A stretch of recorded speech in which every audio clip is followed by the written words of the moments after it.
Hello and welcome to part 3 of my 1830 strategy series. This video is going to cover the mid-game and what I consider post-private buy-ins up until the permanent trains. I first wanted to cover something that I thought I should have done a better job of covering in the last two videos, and in the way in which this game needs to be played to be the great game that it is. And to do so, everybody needs to be playing to win. There's no second place in this game. If everyone's not playing to win, then someone's going to be getting ahead because of that. JC Lawrence says that the players elect the victor in this game, and I think that's a really good way to think about it because everyone has agency over the actions they take and what they allow other players to do most of the time. And if you let a player get away with too much, they're probably going to be coming out on top. So you don't want that to happen. But you also need to be careful that you don't push too much and make yourself a target either. So always be playing to win and push, but don't push too hard, or otherwise, the players will probably take you down. The mid game is really where the game starts to open up, and there's a lot of decisions to be made. So hopefully, I'll cover most of the available options, but I'm sure there's many things that I'm going to not be able to mention here.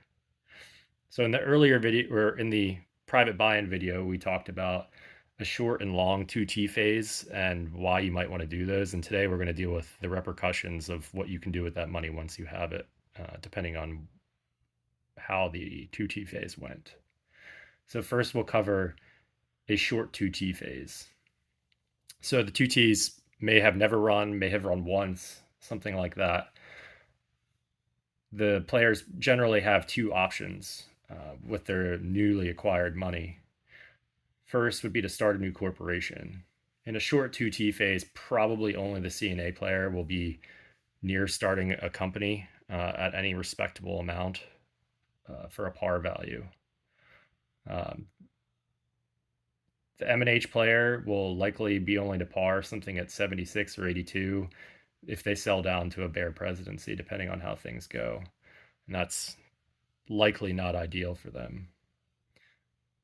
Things to consider is that it's usually unwise to divest a company with 2-3 trains in it. So if you're a player that's bought the M&H in or the D&H in and you have 2-3 Ts, generally I wouldn't recommend selling down beneath 30 or 40% if you can avoid it, because it just makes it far too attractive of a company to take over, because the company will run for pretty good dividends and will be able to pay the new president off quite well. And we'll talk about that later in the section about dumpster diving. A couple of downsides to starting a new corporation here. If you do have 2-3 trains, and you start another corporation, you'll have to make the decision about whether you're going to split those 3 trains between those or the 2-3 trains between the two companies, or buy a third train, which has repercussions as well, which we'll talk about later. If you par high, you'll have lots of unused capital until the permanent trains break, which, depending on what the other players do, might be a while away. If you don't have 2-3 trains, then you will most likely be buying a 4 train. And in the next operating round, which will be a set of 2, you'll only be running once with that new company, which will likely have bad track unless you get one of the good companies that is near someone else. Say if the Ninny laid towards the Central or the B&M, those will probably be the only good running companies to start in after the private buy-ins. If you let only the CNA player or the M&H player buy in, and they do decide to divest, and only 1 3 train gets bought, it's really important to know that you might miss the 3 trains if the CNA or the M&H player floats the B&O first, because likely their new company and the B&O will run before you, and that there's a possibility that all the 3 trains could be gone by the time you run, or potentially a 4 train could come out and you might not run at all. So these are important things to think about in terms of whether you want someone to let their privates get bought in, or whether you want a 3 train or a 4 train. The other thing that you can possibly think about is reserving a presidency as well. If you don't have enough capital and there's too many risky shares to buy, or you don't want to buy any of those shares, reserving a presidency and waiting till the next stock round is not always a bad thing to do, because you don't have to worry as much about having priority. Which takes us to our next thing that you are able to do with this newly acquired money, is buy shares. So if somebody divests with a short 2T phase, as you can see on the market here, if the trains have not run at all or they've only run one time, shares will get a lot cheaper and fall down into the yellow or orange area of the stock market. And that makes potentially buying those shares a valuable asset, because they've lost almost all the value that they'll be able to lose.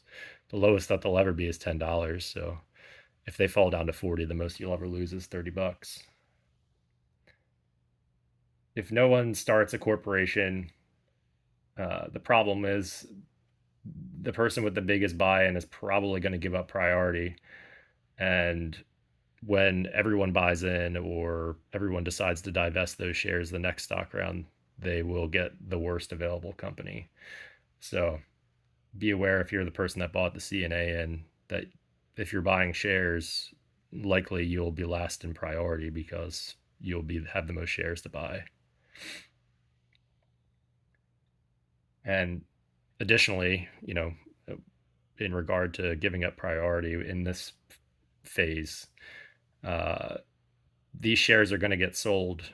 If they don't get sold this stock round, they're certainly going to get sold next stock round, because after running twice with 3 trains or a lot of 2 trains or whatever the case may be, the corporations that will own the D&H and the M&H, those presidents will definitely have enough money to start corporations after running twice.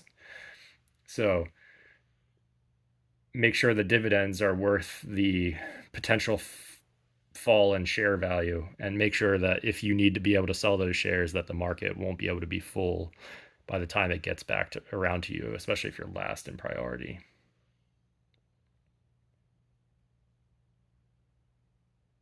If no one starts a corporation in this phase, and no one starts the B&O, there's likely to be no 4 train purchased either, because the 3 corporations that are started, the D&H player will be able to get 2 3Ts, the M&H player will be able to get 2 3Ts, and the CNA player will be limited to 1 3T usually. So that could be potentially valuable if someone lays track that they're able to run a lot of those trains. However, with a quick 2T phase, likely the track won't be there for a president to be able to run all those 2s. But it's something to consider, that if someone's going to let you run all those 2 trains, that it might not be worth starting a company if no one has a way to pop a 4 train and prevent you from running all those 2 trains twice. Now, if you have a prolonged 2T phase, it's really important to think about priority and the operating order of your company prior to going into the OR after someone buys a second 2 train, because that's going to be the time, if there's 3 companies, that the privates will be able to be potentially bought in by someone buying that first 3 train. In a prolonged 2T phase, likely all players will have the ability to float a second corporation. So it's more likely that there's going to be a large injection of capital into the game via companies. So starting a new corporation in the prolonged 2T phase, divesting is much less risky in this, because as long as the trains run twice, you'll be at a stock value of 71, and worst comes to worst, you'll fall down on the ledge to 68, even if you sell 4 shares or there's 5 shares in the market. So The reason that this is because other players are going to be less incentivized to spend, 200 plus dollars on a broke corporation with no cheap shares and no, it's going to take a lot longer to get that company back into yellow or orange or brown, which is really one of the reasons that people consider taking over corporations. It has the same downside as earlier. If you have one of those corporations that has 2 3 trains, you'll either have to split that up um, or buy a 4T. So your original company will not run for as good of dividends, which is not that big a deal if you don't have good track to run 2 3 trains. But if you do have the track, then you're really kind of just spreading your wealth out over those two things to avoid paying the capital for a 4 train.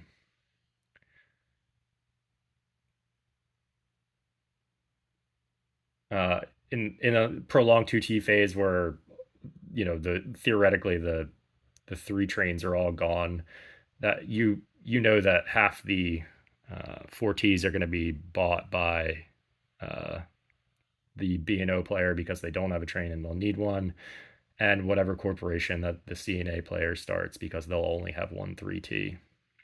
So that means 2 out of the 4 Ts will be gone, and you'll just have to figure out how those next 2 4 trains will be purchased before permanence break.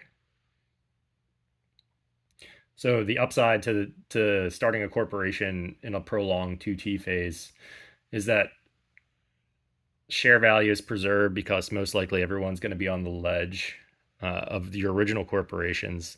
And there's really a greater likelihood that the share value of the corporations that you're floating as your second corporations, their share value will be preserved as well. This is because if everyone is starting corporations, then there will be a less likelihood that those new corporation shares will get trashed unless that person that's starting a second corporation or a third corporation doesn't care which one they get because they're going to want to reserve the presidency, and then the potentiality of losing capital by other people buying and selling shares in between is kind of a risk that people might not be able to take at that point. So if later in the game when someone starts a corporation at 100 par, it's pretty typical for everyone to kind of jump on board and send that down to at least 82 or 76, which is a almost $150 loss in share value for the free money that someone started at 100. So when people don't really have a lot to do with their money, or there's no pressure to buy particular shares or reserve a presidency and preserve their capital to start a new company, makes you a really big target for share trashing, as it should be, because likely the company is going to be the CPR or something like that. That's not going to be very good, and no one's going to want those shares anyway. So it's just better to attack the person getting the capital to punish them at least a little bit for getting all that free money. And in this situation, you'll see this huge capital injection, but it, the game might stall based on the fact that no one might want to buy that poison four or the one before it. Uh, if people are buying shares instead of starting corporations in a prolonged 2T phase, the upside of this is generally the corporations won't get less valuable because there's not really any reason to be holding with these corporations. Um, but you could get stuck in a situation where your liquidity could get limited because someone might divest to start a corporation, and you might get stuck holding shares of corporations that are not going to be very good or in the long run. Usually these shares, if someone has divested to start a corporation, they're a pretty safe bet that they're going to pay out because they will likely to have 30 or 40% still in the bank pool if someone has sold 40% to start a new company. It's usually not worth holding for that person if they're getting half the money to the corporation and themselves, or 60% to the corporation and themselves. Uh, just like with a short 2T phase, you have to be aware of priority because if you give up priority buying shares, you might not get a second or third company. Uh, the upside to another upside to this is if someone doesn't start a corporation and doesn't split their three trains, the payouts can be pretty good in this phase, especially because if depending on how long the 2T phase went, there could be a lot of track to run. Just could need a few upgrades to make really good money. The payouts can be quite good with 2-3 trains, and in the mid-teens to almost 20 sometimes running 2-3 trains.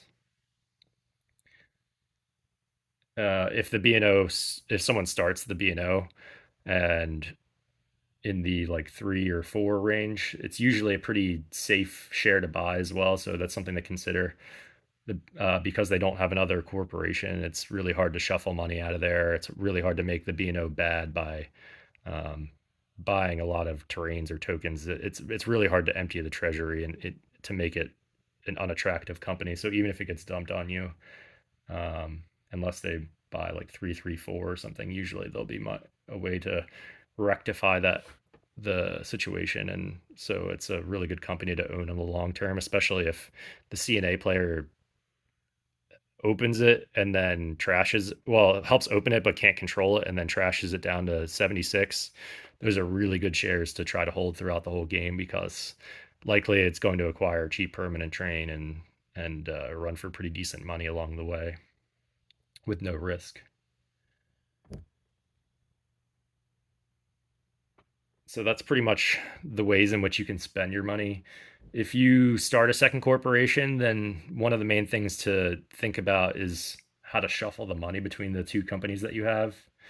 Kind of obstacles to this are it can be difficult to predict how much money to leave in each. Generally, your first company will have shares paying into the market, so it'll be able to um, replenish its treasury a little bit that way. So you might be able to leave it with a little less money in the hopes of getting a future permanent train. The operating order of your two companies can be a little tricky depending on how the shares get sold and how they go forward, because when you enter the step region over here, it takes a lot longer. If your second company doesn't get trashed too much, it can easily run ahead. So knowing which company should have the money can be a little tough to predict. It's important to remember if you're going to have to pay for any tokens or terrain, that you don't leave yourself short of permanent train money when that time comes. And the complete unknown that you don't really know right now at all is you don't even know when that last 4 is going to be bought or by which company at which par value. So there's a lot of unknowns in terms of knowing where to put money. My general rule of thumb is that I usually default to something near 450 plus any necessary terrain or token costs, or approximately 450 with a certain amount of payouts from the company that has shares in the market. So if I think that permanents are going to come after 3 runs, then I'll look at what my revenues or my dividends will be, and then I will look at how many shares I have in the market and do approximately 3 payouts worth short of 450. Another thing that's important to think about when you shuffle money, because generally you only get one chance to do this without missing a run, is if you have priority, will you be able to shuffle over all the money of your new company and then dump it down, sell 4 shares, and then be able to start the last company if there's still one available? This kind of, potentially is the only way that you guarantee it. Might not be able to start at the par price that you want, but getting 3 payouts between your two companies and then having all the company money in one company that you can protect, and then selling down the expensive shares that no one will want because it'll be a company with $1 and a 3 train when permanents are about to break, can be a pretty good move depending on the situation. We talked about this earlier too, what we call dumpster diving, thinking about taking over a corporation that someone has sold down, usually to the bear presidency. Like I said earlier, this is not as common in a prolonged 2T phase because the shares don't get cheap enough. But you really have to evaluate the game state. You got to look at how long until you think permanence will break, how long until its trains that it has or trains that it has will rust. Look at what the runs will be. How developed is the track? Is it tokened out of anywhere important like Lancaster, or is it, does it not have any good track to run at all? Think about what this other corporation can do for the corporation that you have currently. If you're in a situation where you can get take over the PRR for a low price and you have the CNO and that potentially guarantees you the token in Lancaster with the CNO, that's a really strong thing to think about. Or if you can take over the New York New Haven and help out a Central or a B&M, those are all things to think about. Not that this is a run good companies game, but having two corporations in an area laying cooperative track can be very lucrative, and things that other people might not normally lay might get laid. And then the other thing you want to think about might be how many bank pool shares are there, because ideally, if this is going to happen, it's going to be either a president selling 4 shares at 65 or 67. 1, 2, 3, 4. So you're going to be buying $40 or $50 shares. So for 120 or 150 bucks, you get 3 shares, and the market had 4. So if everyone has these and then they start selling afterwards, you might be able to run it back, and if you keep priority, buy up the rest of these shares at $20 or $30 a piece, and just keep getting them piecemeal. And if you are able to get, at least 50 or 50 to 100% of that company, it could be extremely lucrative. However, if you wind up in some sort of 30 10 10 10 split or something like that, it doesn't really seem like that great of a prospect if there's not enough shares in the bank pool, because while you'll be running this company back, you're taking on the risk, and it's going to need a permanent train at some point. So being on the hook for it is probably not going to be that great if you're not going to get the payout at the end when permanents break. Usually you're always going to run these shares backwards, holding the whole time. Buying that many shares and then running them forward and making them more expensive to buy back in the future, it might seem like a great idea, especially if there's, especially if somehow like 40% gets dumped back in the bank pool or something like that. It might seem like a great idea, but then you won't be able to afford any of the shares and the company's going to be broke, and it usually doesn't turn out to be a great situation. So I haven't really seen that successfully work too many times. Also, something to be cognizant of is don't run a company back into brown if another player is going to be able to take the presidency of a company with a decent amount of cash in the treasury, because then you're going to be forced to sell down to 10% and you just wasted all that money for no reason whatsoever. So if you don't have priority, you might have to run it back to 30, and then you might have to pay out one time as well. It's not optimal, but it's better than losing a corporation that you want to hang on to. So in terms of what I would call dumpster diving, just you really have to evaluate the long, the prospects of this company during the mid game phase. Pensy can be a really good target because it can run really well through Lancaster, the Philadelphia Trentine, and Baltimore for 10, which is pretty decent to run it back for 100 an OR, or no, I guess that would be 11. 12.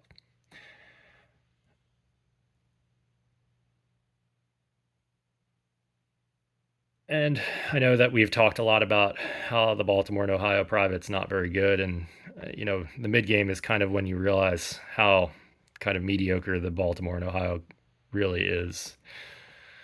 The B&O, you're locking yourself into shares that are, 100 par price. That means in the mid game, say everyone sells down to 30 or 40% of their companies, plus they get another 6 shares of their new companies, plus they might be able to keep on to another share or something else.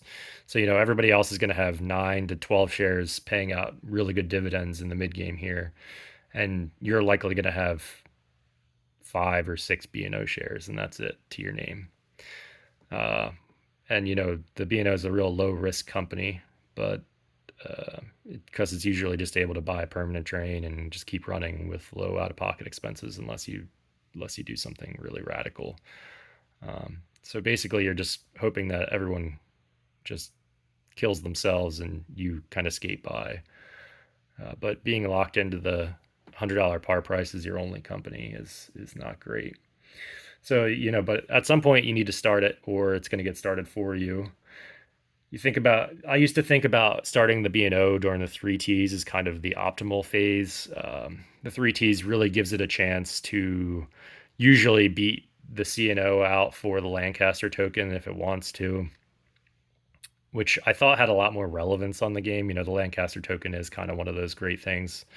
But as I continued playing this game more, I really started to prefer trying to start the B&O in the 4s if you could, but usually you don't get the option. It's usually a pretty early target for someone to start for you and force you to protect. So, starting during the 3Ts is a possibility. You have to think about, obviously, if all the corporations have run, a kind of a prolonged 2T phase and they have gobbled up all 5 3 trains, then you don't really have a chance. Like I said, this usually gets you better token and late game routes, but the runs are generally okay enough. It's got enough outlets and high revenue centers around it to kind of make up for it if it doesn't.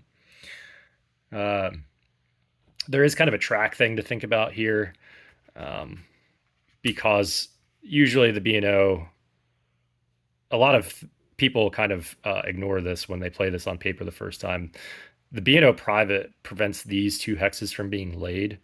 So that means that while the private exists, which is until the Baltimore and Ohio buys its first train, it can't upgrade Baltimore on its first turn. So really the only way that it can guarantee that it's going to be getting into Lancaster is to go this way, to lay that for 80, and then go up through Lancaster that way. And this creates a problem usually because the Pensy has been started for a while and it was likely laid this. If it hasn't, there's a possibility that you can do whatever you want, I guess, but this is laid already. So if they want to be nice and let the Baltimore and Ohio come up, this has to be pretty much an X, or it can be a K. But generally the issue is that it leaves this double dit unreachable by the Southern companies now, and until Brown. And this isn't a huge problem per se, but if either the Pensy or the C&O, if they want to try and get that token, wants to run 2 trains, this is really the optimal way to do it. Would be, upgraded New York through Reading and Allentown to Lancaster here, and then Philadelphia, Lancaster, Baltimore. Running 2 3 trains with this track here is really not great. It's not even worth having 2 trains to do so. Running Philadelphia, Lancaster, Baltimore, and then Lancaster, Altoona, Pittsburgh, that's a lot worse in terms of revenues. So just know that if you're going to be running 2 trains with any of these companies and you're letting the B&O come up with this X, realize that you're not going to be able to lay this double dit, and you're not going to hit New York until Brown. Granted, New York has to be upgraded to green to have to worry about that, but it's definitely something to think about, just because that X can be problematic. And then if say the Central sneaks down for this, or the New York New Haven lays this tile, there's a possibility that the only way to get to New York might be through Philadelphia or Trenton, depending on what double dit they lay there. So that could actually hurt them all the way through the end game. The other thing to consider, even though you might want better track and everything, it's pretty easy for the PRR player, especially if they have collusion with the CNO player, to keep the B&O out of this upper track if they want to. You know, all they have to do is just upgrade this to the K instead, and now you're blocked out there. And you upgrade Baltimore, and then they can just upgrade to something like this, and now you're really out until uh, Brown at a bare minimum, and potentially you could still never get in. So resting your laurels on the fact that you might be able to get in, get that token, get better track is not exactly a guarantee either way. On the upside, taking a 3T away from the other players early is probably pretty good. You know, paying the extra $120 for a 4 train, that's probably pretty difficult to run with early mid game track is probably worthwhile. Um, the downside is with the B&Os, you'll likely only have one company. So you're pretty much limited into having one train through all of the mid game. Because if you don't get the first five and you have 2 trains, you're in a lot of trouble. If you have 2 trains and the 5 train hits on not your company, that means that you're hoping to get the last 6, or you're locked into a diesel, which is a pretty good way to lose with the B&O, because that gets rid of the whole concept of running the B&O and just hoping to get a cheap permanent train and hoping that everyone else has to pay a lot of money out of pocket for their games or their trains.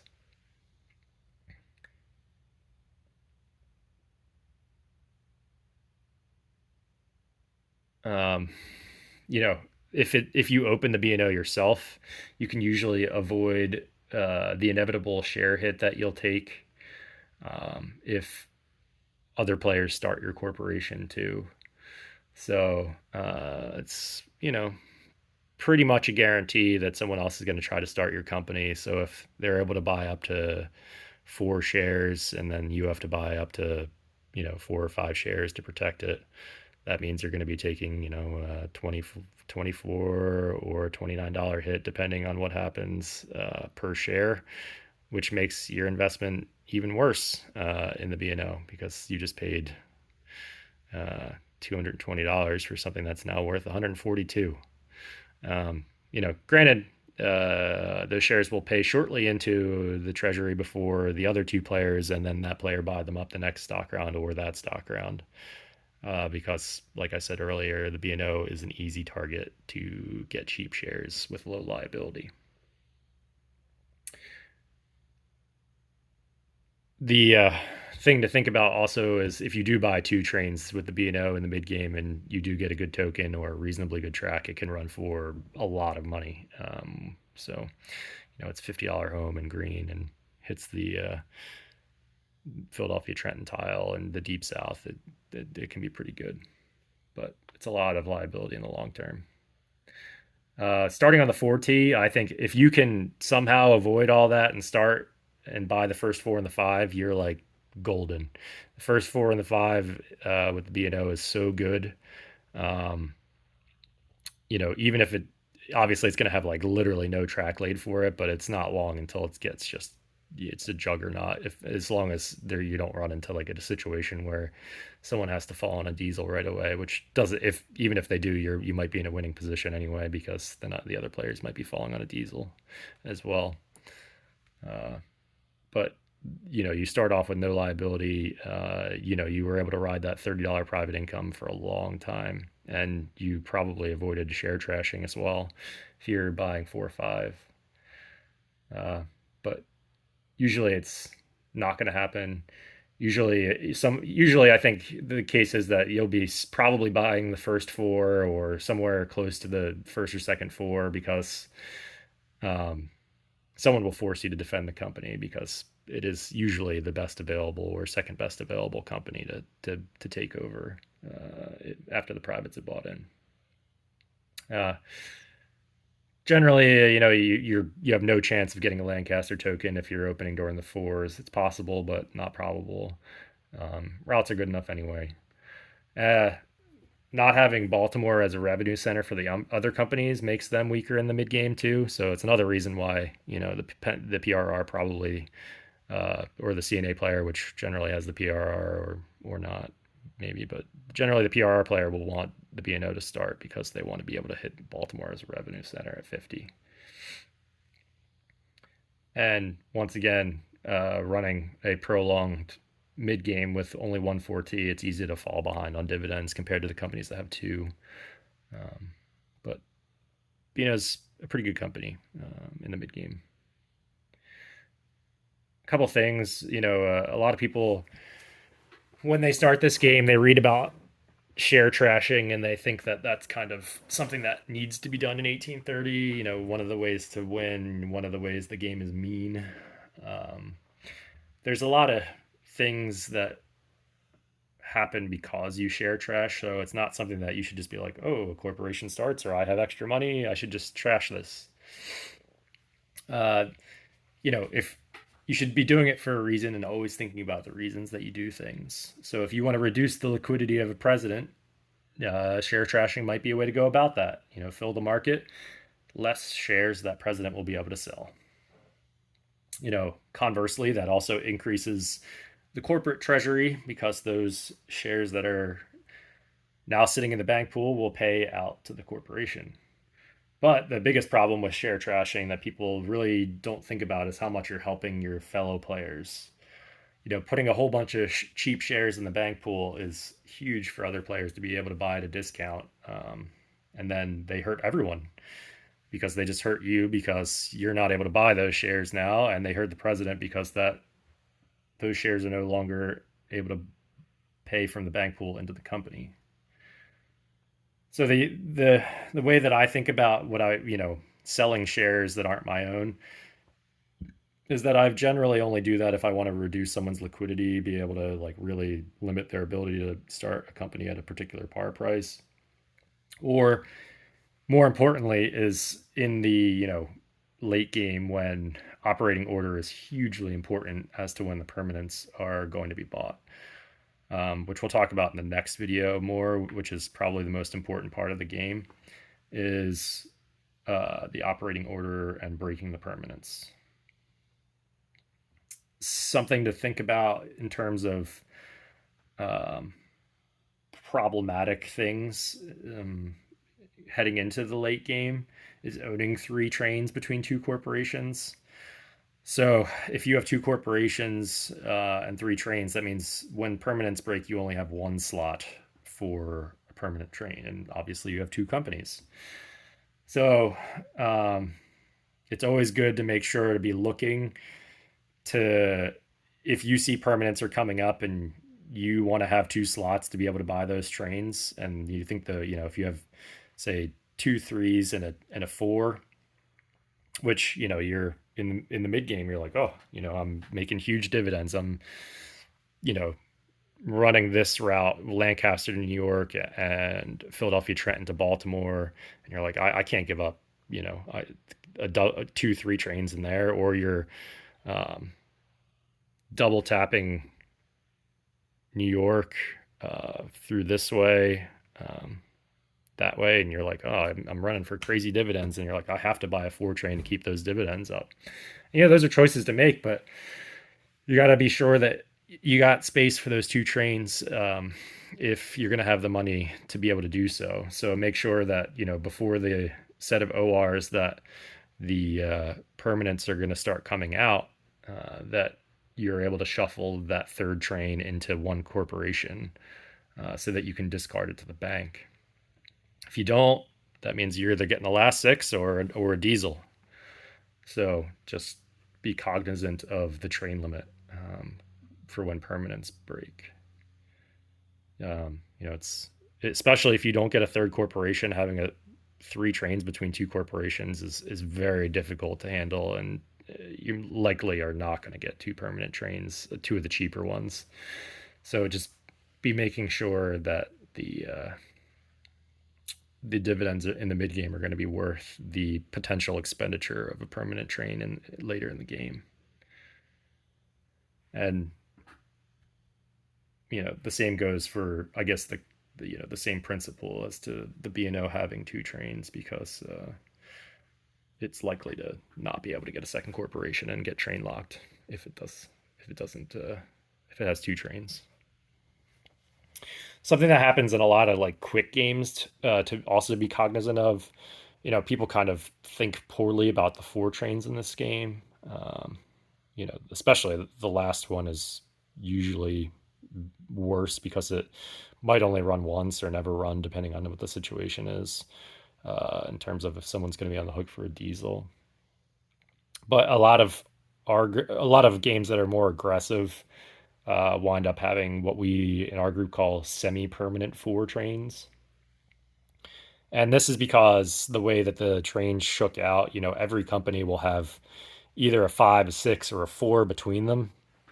And most, if not all, the companies are broke, or relatively broke. So it's then it becomes a waiting game of who's either holding or acquiring enough personal capital to fall on the diesel. Does that make sense for the player? So you really want to be evaluating the par prices of corporations that are started throughout the game, how much money you see remaining in the treasuries of the companies that are out there, the liquidities of the players, in terms of how full the markets are, whether they can sell additional shares to start corporations, what trains are in which corporations. Because if somebody is going to fall on a diesel, no matter what happens, then the fours usually are going to be worse. It's kind of hard to see how that's going to play out until like everyone has bought permanent trains, but it's something to be cognizant of and see if corporations are going to be able to afford permanent trains where, or what new corporations are going to be able to be started. Because having a three and a four can a lot of times be a lot stronger than having two threes if you can avoid having to just fall on that six immediately and lose a whole bunch of shares. Because if you only have three trains, when somebody buys a six, which is likely that it's really easy to get through the first three fives and the first six, but sometimes there's not even money for that second six. And if you're that player that only has three trains and you don't get two fives or a five and a six, then you're going to be falling probably out of pocket on a six train, which can hurt a lot rather than just having bought the 4T and kind of skating along for a while. If so, basically, almost a guarantee for this to happen is, as long as the trains break correctly, no one goes crazy and buys like two fours or something like that. If there's some lower pars and there's not going to be the forced diesel, the 4T can actually be a really strong train, and run for a really long time before someone's able to, acquire the routes and be able to run for the dividends necessary to make sense to buy that diesel on everyone, and force everyone that has fours to buy those diesels. And we talked about this last game in terms of making sure we don't squander money. And I'll reiterate this again. And kind of New York, now that we're in the green phase, is the primary target of this talk. So it costs $80, and it's just really important to think about who's going to benefit from you upgrading this, because it affects both the northern companies and the southern companies as well. So say you're either the Central or the New York, New Haven, or the Baltimore president, and you're just like, oh, I just want to run for more dividends, so I'll just upgrade New York. But if you're only running this with one train, and the southern companies are able to run this K and a gentle dit up to New York, and then they're able to run something like like we talked about, New York to Philly, or New York to Lancaster, and then Philly, Lancaster, Baltimore, and they're running that with two trains. You just paid for them to run a whole lot more revenue than you just gained out of doing so. So it's really important to think about who's going to benefit. Look at the map, look at the train situations of other companies. Who's got two trains? Who's got tokens in Lancaster? Do they have access to this double dit? If they got X'd out by the B&O here, It doesn't really matter. You're going to run for two more, even if you do have one train, which is not awful. I mean, I don't know that I'd pay the $80 to run for two more, but you got to think about it.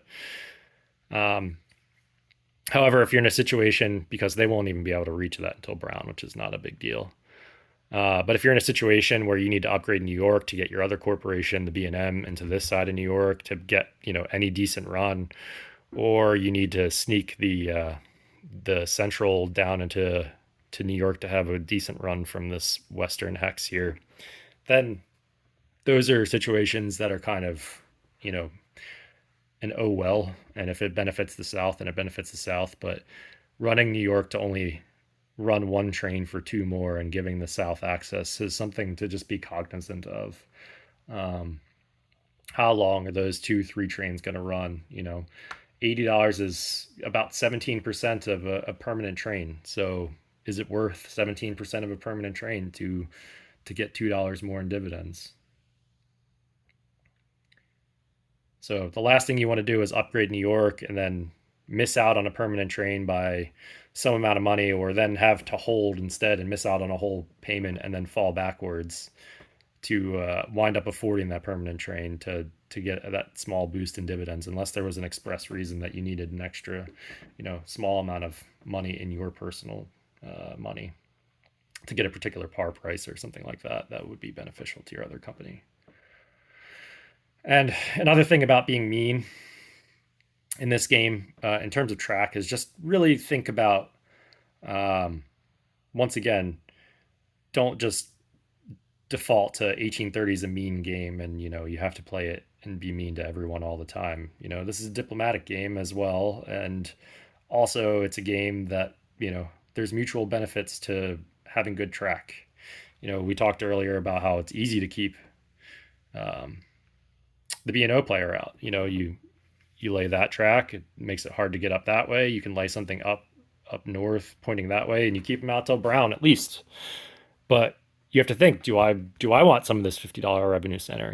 Is it smart that you're cutting the B&O out? Do I care whether the B&O gets the Lancaster token? I mean, obviously, if you wind up being the president of the PRR and the C&O, it's kind of a no-brainer. But is the C&O player president in a better position than the B&O president? Do I let the B&O president get the token in Lancaster because that just hurts the C&O player? Do I care if there's an X or a K here so that I can double tap, or so I can tap New York twice, maybe in the later game? Am I going to have a 4 and a 5 or a 4 and a 6 and be able to run those two trains for some amount of time? That I would want those routes to be preserved. So just really think about all the implications of being nice versus being mean to someone in terms of track lays. Something that I often think about, if you get a really brazen B&O president in the early, that comes out in the early game and buys a 3-4 or something like that, and they can run for insane money.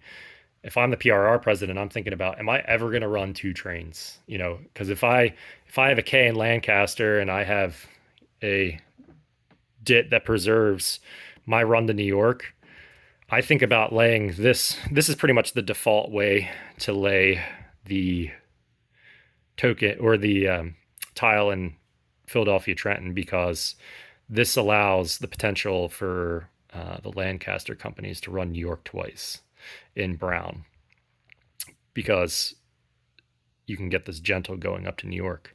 However, if I'm never going to run two trains and the B&O player is trying to come and run hot in the mid game, which can be extremely lucrative, and I don't have any of that B&O action, then I might think about actually laying, sorry, not like that, like this, and preventing the B&O from being able to have that good revenue center, even though that means that I'll never be able to get to New York later in the game via this 00. But if I only have one train, I probably don't care that much. There's always the chance that someone does a token in Philadelphia Trenton to keep you out anyway. And I'm not really a huge fan of that token. Usually I would only suggest it if you have $100 left over after you break permanence, because it's a pretty weak thing to keep someone out of New York this way, but your mileage may vary. So, Another thing with an aggressive B&O in terms of tile laying is if they know they're going to get tokened out of Lancaster and there's no chance, they can always, and they can beat the Pensy or the C&O to this Philadelphia Trenton tile. Laying this way is not horrible either, because this makes it really hard for the companies in Lancaster to be able to get into Philadelphia Trenton this way, because it requires the one tight in the game, pretty much, this to be laid like this, and more than likely it's been laid here already. So if the B&O player can lay this tile this way, that's a pretty strong move. And that's being really mean to the C&O and the PRR. But if they're tokened out already, that might be something that you want to be mean about. So just think about how your decisions are going to impact your revenues as well as someone else's. If you're a Pensy president and you have a ton of B&O shares because someone bought and sold it down and you were able to buy 2 or 3 of those bad boys at 71, I mean, you might welcome the B&O with open arms and with all the tile lays that you can to make that company a really good mid-game company. So just think about that with your tokens and tile lays, and not just default to be bad. Yeah, never let someone get into a supremely dominant position with track either. Like the earlier one that we talked about kind of in the last video, was being able to hit double New York this way is just such a dominant thing to be able to let someone do this way. That's you hardly ever want to see that unless you're the ninny president. So in high level play, I don't think you'll really ever see that. But there's a couple of things out there that are pretty strong. So just be careful to not let someone get too far ahead. And I think the most important thing to take away from the mid game, and there's a lot of kind of fluidity to what's happening, and it's a lot harder to generalize. And as it goes on, will be even harder to generalize this game, which is what makes it so great. Is that I think the most important part is just to be patient through this phase. It might seem beneficial to you to just be like, oh, I'm running for hot dividends, I'm gonna buy that third train and just run it out. But the trains are a timer. You buy that next 4 train, and that probably means all of your trains are going to run for less time. So just be patient. Sometimes splitting your 2 3s between 2 companies is good enough. Especially if your second 3 isn't running for that great. Putting it someplace else is not that big of a deal. There are some times where the game can really stall through the mid game, and you'll really regret not buying that 4 train though. So just as long as you're hanging, with everyone else in this phase, your dividends are, no one has a delta of an extreme amount, which is pretty hard in the mid game. The revenue centers aren't that high usually. As long as you're hanging in there, and no one does anything like totally crazy, you'll be fine, because a large amount of this game is going to be determined in our next video, which is operating order, company money coming into the permanent trains, which is getting 5 trains is a huge indication of victory in this game. And we'll talk in the next video about how important 5 trains are, how important shuffling trains and money and liquidity is coming into this phase in operating order.